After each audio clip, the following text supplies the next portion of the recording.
भगवान शिव के महापुराण में गंगा नदी के अवतरण की अत्यंत प्रेरणादायक कथा है।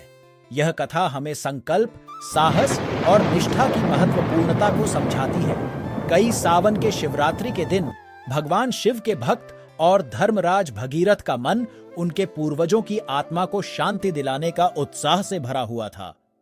उनका परम उद्देश्य था कि वे मां गंगा को पृथ्वी पर लाकर अपने पूर्वजों की आत्मा को मोक्ष प्राप्त कराएं। भगीरथ ने भगवान शिव से इसकी प्रार्थना की और उनसे उनकी मदद के लिए विनती की। भगवान शिव ने उनकी प्रार्थना सुनी और उन्हें वरदान दिया कि गंगा नदी को पृथ्वी पर लाने का कार्य उन्हें संपादित करना होगा।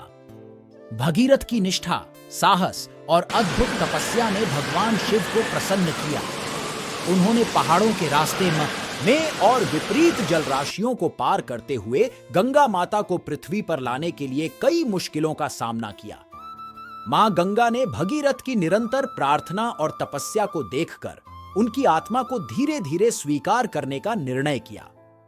वह उनके परिश्रम को स्वीकार करते हुए पृथ्वी पर अवतरित हो गई। गंगा नदी के अवतरण की यह कथा हमें सिखाती है कि सच्चे संकल्प में और विपरीत जल राशियों को पार करते हुए गंगा माता को पृथ्वी पर लाने के लिए कई मुश्किलों का सामना किया। मां गंगा ने भगीरथ की निरंतर प्रार्थना और तपस्या को देखकर उनकी आत्मा को धीरे धीरे स्वीकार करने का निर्णय किया। वह उनके परिश्रम को स्वीकार करते हुए पृथ्वी पर अवतरित हो गई। गंगा नदी के अवतरण की यह कथा हमें सिखाती है कि सच्चे संकल्प, संघर्ष और निष्ठा के साथ किसी भी लक्ष्य को प्राप्त किया जा सकता है।